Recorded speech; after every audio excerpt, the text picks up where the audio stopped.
Morning. We have the Executive Director of Visit Topeka here this morning, and I'd like Terry Cook to lead us in the Pledge of Allegiance. I pledge allegiance to the flag of the United States of America and to the republic for which it stands, one nation, under God, indivisible, with liberty and justice for all.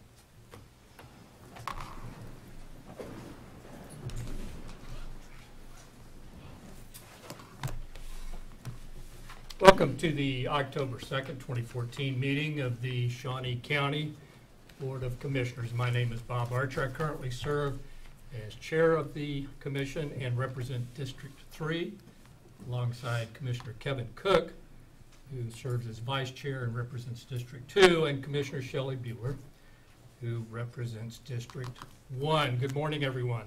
Good morning. First item, please, ma'am. First item is item 3, consent agenda.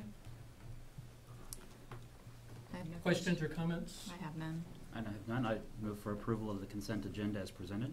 Second. Motion made to approve the consent agenda by Commissioner Cook, seconded by Commissioner Bueller. All in favor say aye. Opposed say no. Motion carries 3-0. Next item, please. Item 4, new business. A, County Clerk, number 1, consider all voucher payments. Commissioners, this morning we have vouchers that total $1,530,894.15.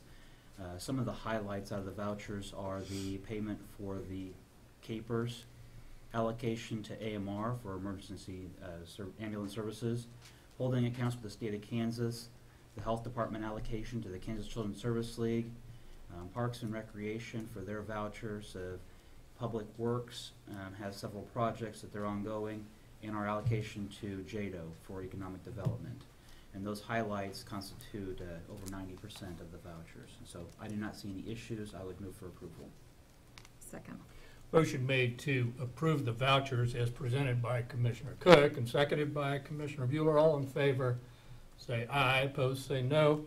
Motion carries 3-0. Next item, please. Item A2, consider correction orders. Move approval. Second. Motion made to approve the correction orders by Commissioner Bueller, seconded by Commissioner Cook. All in favor say aye. Opposed say no. Motion carries 3-0. Next item, please. Item B, community corrections. Number 1, consider approval of a settlement for $3,340.24 from State Farm Insurance for a community corrections vehicle involved in a collision with the owner of the other vehicle being found at fault. Good morning, Commissioners. Ed O'Rear, Community Corrections. That is true. The accident happened on August 20th, and the driver of the other vehicle was involved with her cell phone, which is a reminder not to use such instruments while you're driving. They were found to be at fault and admitted that, and her insurance company, State Farm, has given us 2 proposals, actually. One, $3,340.24 if we release the vehicle to State Farm. I was talking with the adjuster yesterday, and they would also consider a payment of $2,890.24 if we were to retain possession of the vehicle. The vehicle is absolutely not worth repairing. The damage was extensive, not just in one place, but due to the nature of the collision, it's the front end all the way down the driver's side. So repairing it would just be, but both options are on the table. $2,890.24 if the county keeps the vehicle, $3,340.24 if we release the vehicle, I assume for salvage, to State Farm. Questions or comments for Ed? This is for the vehicle repair. What about the employee? Are the employees okay? Employees are well. Now, we did follow procedure, and immediately they went to St. Francis Occupational Health and were checked out. The passenger in our vehicle is still receiving some physical therapy for his neck, and that's all covered by State Farm. That's all being taken care of. The driver of the vehicle is fine. And neither have missed any work days or work hours.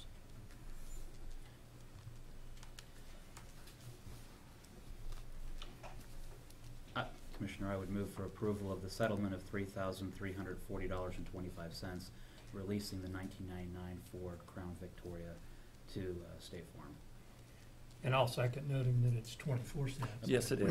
Okay. There's a typo midway through the memorandum. I apologize for that, of a penny. It is 24 cents. Okay. I'm going to revoke your honorary status, Commissioner. Motion made to approve the settlement by Commissioner Cook, seconded by Commissioner Archer. All in favor say aye, opposed say no. Motion carries 3-0. Thank you, Ed. Thank Next item, please. Item C, corrections. Number 1, consider approval of request to issue request for qualifications for an architect for a design build project for the adult detention facilities kitchen. Good morning, Commissioners. Tim Phelps, Department of Corrections. What you have before you is going to be hopefully the first step in moving forward in trying to replace our current kitchen, it having been far outpaced by the rate of growth in our population, and is in need of a replacement so we can move forward. So if you have any questions about this, I'll be happy to provide answers if I can. But if you would talk a little bit, from what I recall reading, the original structure was built for about 180, 190, but now we go to 400 to 500 at Yeah. any given time in our jail. Yes, sir. The original jail in 1988 was built for 187 inmates, and we have twice grown our structure and our population, so we now can house up to about 725. We are ranging our average daily population around 530 over an annual span. So yeah, we have had a significant growth, and we've attempted to create efficiencies in our current facility, but it being the age it is, also is suffering from just infrastructure problems, the flooring, the equipment, the electrical, HVAC, all of that is just still dealing with the 1988 construction. So it really is far outpaced and is becoming increasingly difficult to deal with it. So. And again, I think the projection cost of the new kitchen facility was in the range of $3.5 million. Is that? Yeah, we got a budgetary concept from an architect so that we could have some idea of what type of cost we're dealing with, Right. and it was in that range, In that range. including the equipment. Okay. Okay. Any other comments or questions for the major? No. I have none. Okay. I'll move approval of the request to go out for qualifications, or request for qualifications for an architect. I would second. Motion made to approve by Commissioner Bueller, seconded by Commissioner Cook. All in favor say aye, opposed no. Motion carries 3-0. Thank you, Major. Next item. Item C2, consider authorization and execution of contract C 349-2014 with Aramark Correctional Services LLC to provide commissary services for inmates and juveniles for a period of 4 years with a 38.5% commission rate. Good morning again, Tim Phelps, Department of Corrections. In addition to the increase that we have been able to negotiate in this agreement with a new vendor from 30% to 38.5%, I wanted also to point out some rather significant operational improvements that we'll see with this, including an electronic offender communication system so that inmates will be able to communicate their concerns much like an email, a contained email system that we can respond to and not have all that paper moving through the building. We also will have a barcode tracking system become part of this program where inmates can be tracked through the building through a barcode on their armband, and that should improve some of our efficiencies. And we also will have an on-site kiosk for the public to use to deposit funds, as well as online and by phone, so that we can take some of the load off of our personnel to be receiving cash at the window, at our 2 windows. So we have seen a lot of improvements that will come with this agreement. I'll answer any other questions you have. Questions for Major Phelps? Commissioner? Well, and if you could just state again, the commission rate is going up. Yes, the significantly, current- from yeah, 30% significantly. in our From 30 current to- agreement to 38.5. And that's returned back to the department. It's returned to the inmate fund, and we can buy things that, like structural things inside the building that facilitate programming and other things for inmates. Okay. Important things. Yes, sir. Okay. I'll make a motion to approve the contract as presented. Second. Motion made to approve by Commissioner Archer, seconded by Commissioner Bueller. All in favor say aye, opposed no. Motion carries 3-0. Thank you again, Nate. Thank you. Next item. Item D, Audit Finance. Number 1, consider authorization and execution of contract C 350-2014 with Cochran Head and Vick and Company, PA, for the annual audit of Shawnee County's financial statements for an amount of $77,600, including a single audit of a maximum of 2 major projects and an audit of the health agency's financial statements for an amount of $16,800, including a single audit of 1 major program with a fee of $2,500 for any additional major projects. Morning, Betty Greiner, Financial Administrator. Excuse me, I'm requesting your approval to engage Cochran Head Vick and Company to perform the audit for 2014. We went out for bid for audits for the 2012 audit. That RFP was for a 1-year term with an option to extend the contract for 2 1-year periods for renegotiated fees. It is customary to retain an audit or an auditor for, I'd say, 3 to 5 years. There are efficiencies in retaining an auditor, especially staff time efficiencies. So, that's really to our advantage to do that unless there is some way, we are unsatisfied in some way. I have not been unsatisfied with their auditing procedures and skills. They've been very thorough and professional. One of the things that I have liked that they have done in the 2 years that I have worked with them here is they have had different audit staff come in each of those years. And although they have, specific procedures that stay the same, new eyes, fresh eyes are looking, they have a different perspective, look at things a little differently. So I think that is a good thing to have that. And they also have, besides the fresh eyes, there's a little independence there. It's not the same ones looking at the same thing each year. The timing on this, the completion date we have agreed upon would be July 1 of 2014. I hope to have that earlier, but it would definitely be completed by that, and we would start interim audit work in December. The fees for total, and this is for the Shawnee County audit as well as the health agency, would be $94,400. That is the same as last year, so we're not seeing any increase from last year's fees, and that is 11% less than the fees were for the 2012 audit. The audit for the Shawnee County audit is paid from general expenses, while the health agency audit is paid from the health agency budget. Included in this proposal is 30 hours of consulting time. That is helpful, so as things come up during the year, we can call and consult with them as to how's the best way to report something. So I am asking for your approval for this. I will be happy to answer any questions I can. Commissioner? Betty, the timing on it should be July 1, 2015, though. Yes, you're absolutely right. Thank you. Yeah, that was my- Designation's back. Yes, yes, thank you. That was my attorney hat.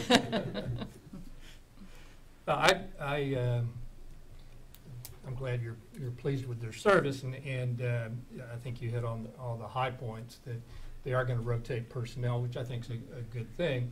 And you talked about independence of auditors, and that's a bedrock concept, that auditors are, they are independent when they look at our books, regardless of who they are and when they come in. So I think that's good, and I'm glad you pointed those out. So, thank you. Yes, Commissioner. I'm satisfied with this, proposal as it stands right now, but we did have a good deal of interest from others when we put out this RFP. And so I'm just asking your timeline then going forward in 2015 when we put out the RFP and that sort of thing. I'm looking at probably May or June is when we would put out the RFP, and that would be May or June of next year. Of 15. Okay. Mhm. All right. Yeah, thank you. Don't have anything further. I would move for approval of the contract with Cochran, Head and Vick for the 2014 audit. Second. Motion made to approve the contract by Commissioner Cook and seconded by Commissioner Bueller. All in favor say aye. Opposed say no. Motion carries 3-0. Thank you, Betty. Next item. Item E, Public Works Solid Waste. Number 1, consider approval of request to award the bid for roadway salt to Central Salt LLC at a cost of $55.99 per ton for a total of $223,960 if fully utilized. Good morning, Commissioners. Tom Block with Public Works and Solid Waste.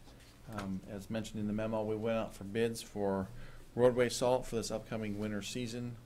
We did receive only the one bid. However, the bid that we did receive was with the company that we've been using in the past couple of years.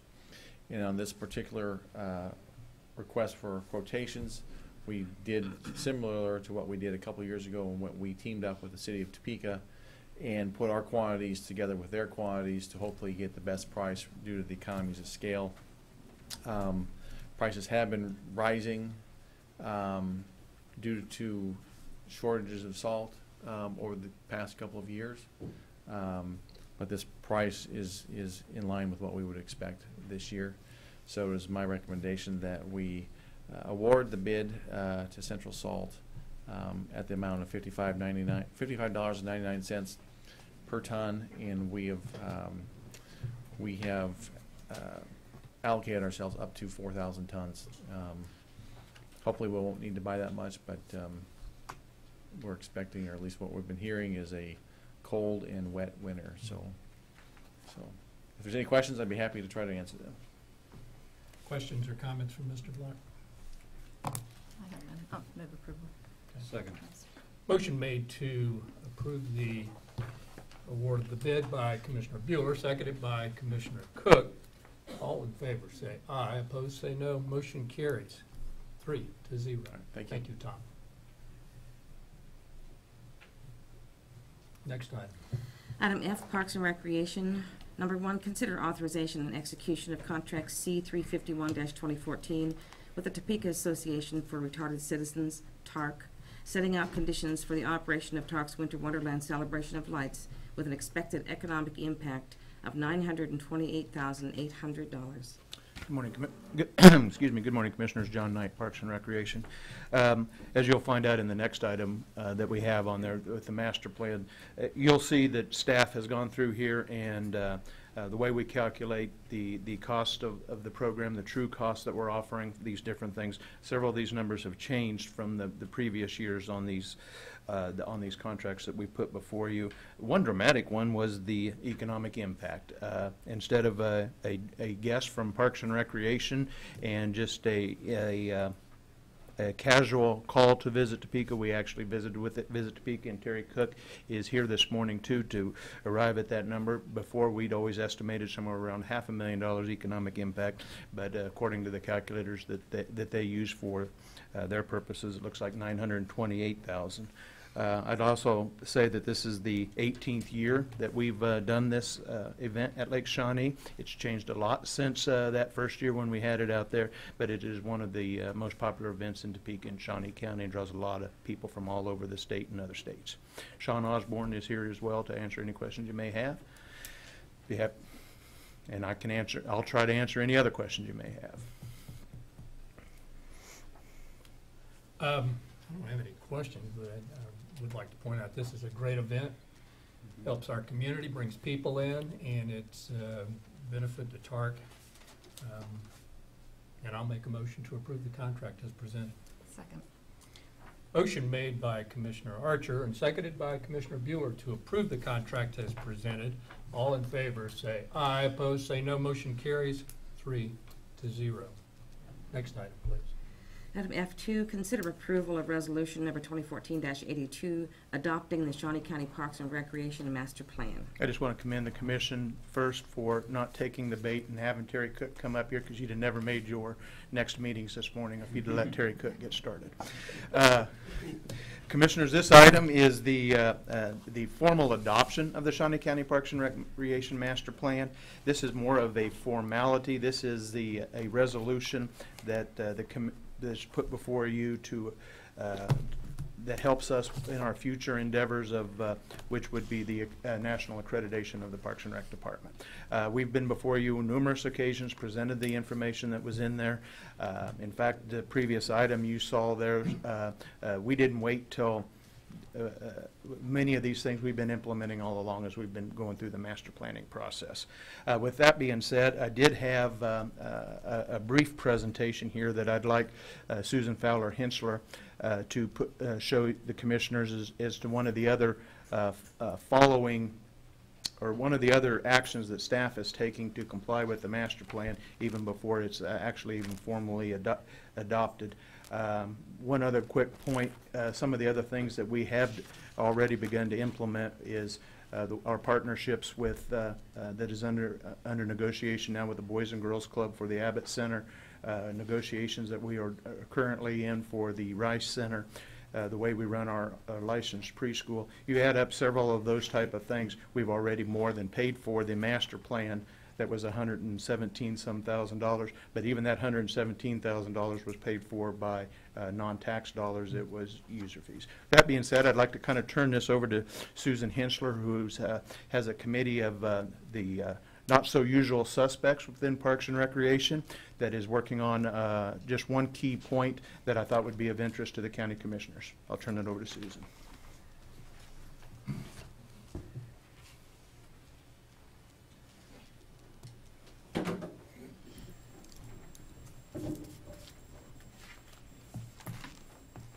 Good morning, Commissioners. As John said, this is just one piece of implementing the master plan. The area that our committee is working on is the cost recovery process. This is the committee. It is made of just a fantastic group of co-workers. They come with all levels of experience in the professional career, whether it's years of experience or different areas. And everybody has really rolled up their sleeves and contributed to all the data that we've been collecting to work on this piece of the master plan. With cost recovery, we are talking about first developing our process of how we determine fees and costs. And we had to look at the direct and indirect costs of providing our services to the community. Direct costs are very simple. They're those things, the supplies that we go out and buy for each program, like metals and craft supplies, those kind of things. Easy to keep track of and easy to list. Some of our biggest expenditures with direct cost are instructors. And as you know, the instructors for Parks and Rec come with many different titles. They are day camp counselors, they are lifeguards, they are umpires, they're train drivers. So the word instructor encompasses all of those.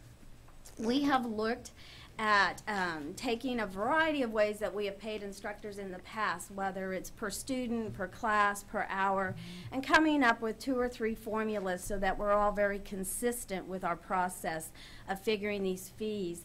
Also, we will make with this some guidelines of what we pay our instructors with their experience that they have, and therefore we're more consistent throughout the department. The area that's difficult and takes a lot more time is finding all those direct in costs. And in the past, this is probably where we have really not included everything that's out there that takes for us to offer our services to this community.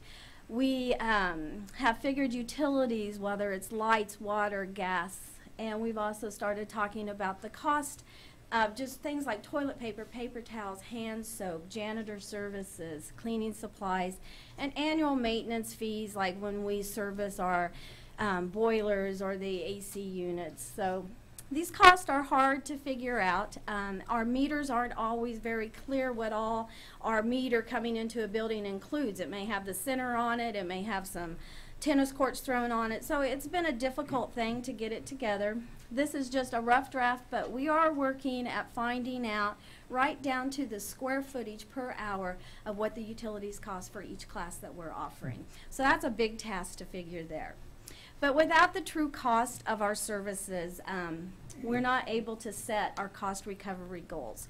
So this was a huge part of this committee meeting and finding out those true costs. This is also going to take a little bit of staff development once we get this together in the process, and teaching staff how to use what we have written down so that we're all still doing the same coming up with the same goals, calculating the same fees. Besides determining the cost, the true cost of all of our services, we have used the 11 core program areas identified in the master plan to put all of our programs for the year of 2013 in it. So now we've taken all of our programs and actually put them into a pyramid, and this will also be a pyramid that new programs can be placed into. As you can see at the top of the pyramid are our programs that are highly individual benefits. These are classes that teach very advanced skills, sometimes one-on-one, like private golf lessons, a diving class, something like that. As you go down, the benefits for the programs that we're offering may be less individual and more community-based. So when we start to finish, we are going to put a target recovery rate percentage beside each of these levels in the pyramid. And this is going to allow us to see that at the high ones that we are really going to recover 100% plus on those highly individual programs that we offer, and just help us price our fees all the way down to the bottom. Down at the bottom, we may have some programs that are more community benefit, things that make our neighborhoods safer, things that make our property tax values higher. We won't be able to maybe fix the cost or the fees to those to recover everything, but at least this way we will be able to visualize how many of our programs are in what level, and it will also give us the opportunity to look at some of these lower levels and say, are there partnerships out there that we can be making for these programs? Are there sponsorships for those programs? All of this that we're putting together is going to help us analyze our recreation programs and Parks Department too. Those 11 core program areas that we are using to break all of our services into. This information is going to help us identify the strengths, the weaknesses, and also opportunities that we have to improve those or change them, eliminate them, make some choices there. Along with information about placing cost recovery rates with our programs, we have followed the master plan where we put all of our programs into stages of their life cycle. These stages are just really the growth and decline of all of our programs and services to the community. It starts with introduction stage and goes up through takeoff stage, mature stage, saturation stage, and decline stage. These stages are not bad, and every department or agency should have programs in all of those stages. But by placing something in a saturation or decline stage, we can look where it's at in its life cycle and also see what it's recovering with its cost and see if it's still a viable program to be offering. So all of this is what it's doing, has been very informative for the committee working on it, and by the time we put it together, our department will have a great program proposal worksheet that is a lot more detailed than what we have used in the past. This information is not only going to give supervisors with Parks and Recreation, but it's going to give John, and it's going to give the commissioners, it's going to give you guys an opportunity to make strategic decisions on what the portfolio for Parks and Recreation is going to include. So that is what we've been doing. It has been a lot of work, but with some awesome people, and our reward is that we always get to see these smiling faces when we go to work every day, and so that's what makes all of this worthwhile, to keep improving our department, and we're excited that we're moving forward with some of the master plan. Very good. Are there any questions for Susan? Yeah, excellent presentation, though, thank you. You know, really it was good, and It was. what I really like is the systematic approach to looking at our cost and looking at the fully allocated cost. That's an accountant term that I'm sure Commissioner Cook is fully aware of. And when we do that, then we can see where the benefit is and the cost of providing that service. And that's good for the whole community. Right. So thank you so All much right. for looking at that. Thank you. I'd be happy to answer any other questions the commissioners have. The only other thing I might like to add is this is an extremely important time and a message that maybe has been a long time in coming from me to the staff. But in 2012, a enormous sea change happened in which the Parks and Recreation of Topeka and the Shawnee County Parks and Recreation merged. That turned everybody who works in Parks and Recreation, that's turned their world upside down. Shortly after that, we got 2 new commissioners, 2 out of 3. Each of the commissioners has a different direction they'd like to have seen the county and Parks and Recreation go, which flipped their world over again a third time. Now we're going through this master plan, and now that's flipping their world over again. And to see the enthusiasm, seeing the professional way that the staff is approaching this makes me feel good. So. Very good. Comments or questions for Mr. Knight? Oh, John, one of the things that I noticed, and we talked about, is this going to be a master plan that sits on a shelf, or is this a master plan that's used in everyday operations? And I think this is a master plan that is usable in everyday operations. It's very readable, it's very comprehensive, it covers all of the things, aspects that we're looking at, but this isn't the end. And I noticed that on page 99, you talk about upcoming master plans, and that this is just the first step in some of the master planning.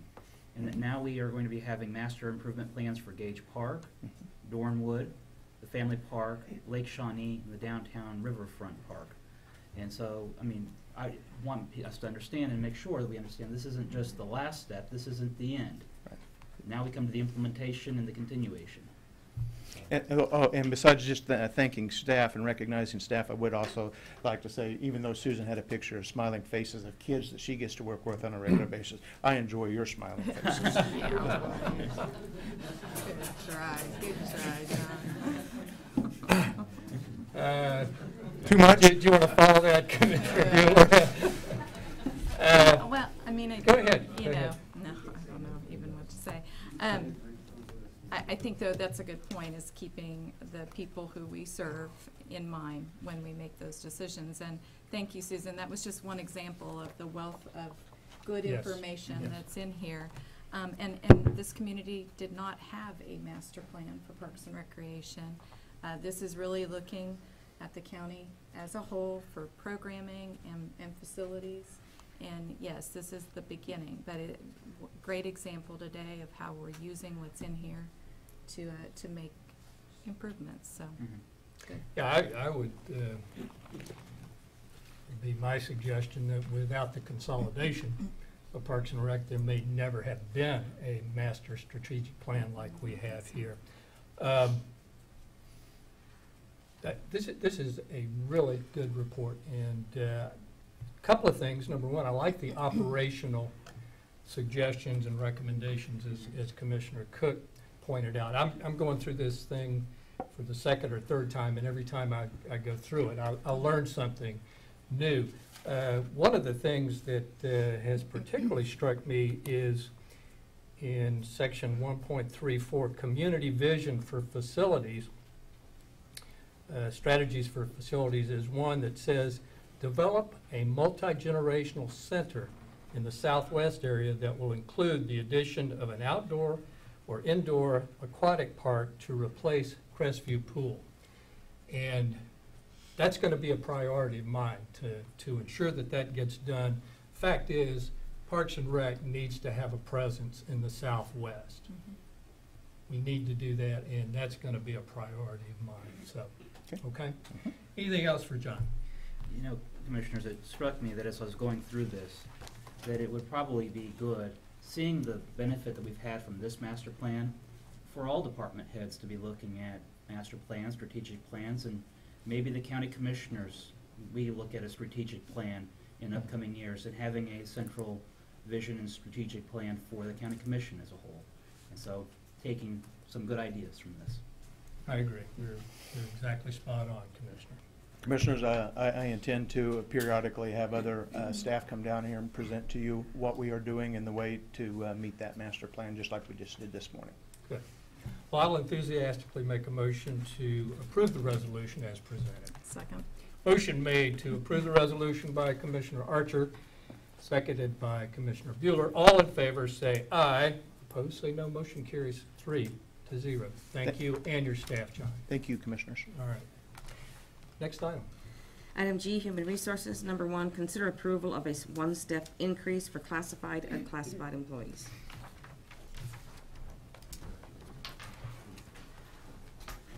Good morning, Commissioners. I'm John Thummelfoot, Director of Human Resources. Before you this morning is a one-step increase for employees for payroll year 2015 for classified and unclassified employees attached to the classified scale. There's both types attached to this one scale. It comprises about 300 different employees, from all the way from first-line supervisors all the way to deputy directors and many other professional staff. They're in every single department of the county. And every different fund as well. And they are in pay ranges, what we call pay ranges 1 through 99. This memorandum will also give each one of those individuals an additional personal leave day to use during the payroll year 2015. I'll try to answer any other questions you may have. Questions or comments from Mr. Thummel?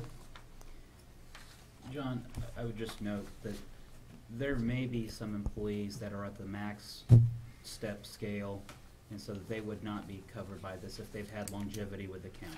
That is correct. There are approximately, last time I checked, 20-some employees at the max of them. Back in 2013, the commission gave 1% and one step to everyone, and we actually added another step to the scale as well.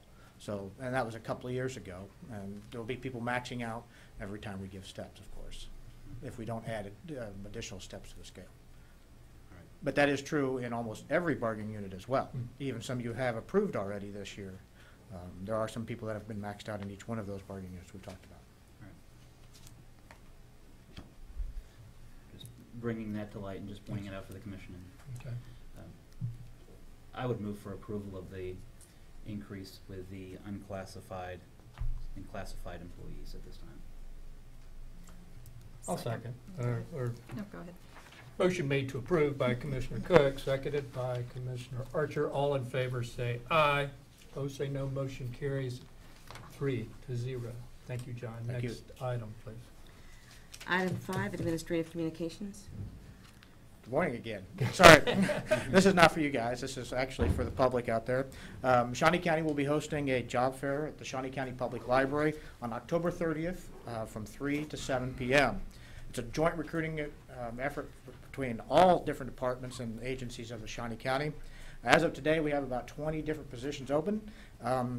So visit our website at www.snco.us/jobs to apply for any of our wonderful positions. Well, there'll be more details later on as the time gets closer for this job fair. Okay?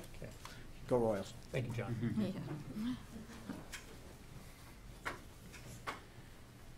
Commissioners, Tom Block again with Public Works and Solid Waste. I just want to mention again a couple of events that Solid Waste is going to have again this Saturday. With it being the first Saturday, we're having the Household Hazardous Waste Collection event at our facility at 135 Northwest 46, which is again about a quarter-mile east of the intersection of 46th and North Topeka Boulevard. That will be from 9 to noon, where again we're collecting old paint, oils, herbicides, pesticides, light bulbs, batteries, things of that nature. And then also on October 18th, and I will mention this again in future meetings, but just to give people a little heads up, on October 18th we're going to have a tire amnesty or collection event for used old tires that people want to get rid of. That will be held at our North Annex, which is 1515 Northwest Saline Street. We'll accept up to 5 tires from any individual, and that will be going on from 9 o'clock till 1 p.m. So I will mention that again in future meetings, but just want to get it out there so people can maybe start to plan for that. Very And good. that will be, those collections will be free of charge of those tires. Very good, thank you, Tom. Thank you. Are there others? Commissioner, do you want to discuss Vallejo and the opportunity we had this morning? Vallejo has their open house, their grand opening, right? Ribbon cutting at 10 o'clock, and we have been invited, and hopefully we can still make it out there.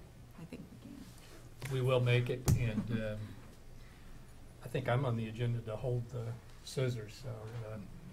No running with scissors, Thank you. as my mother would say. Any others?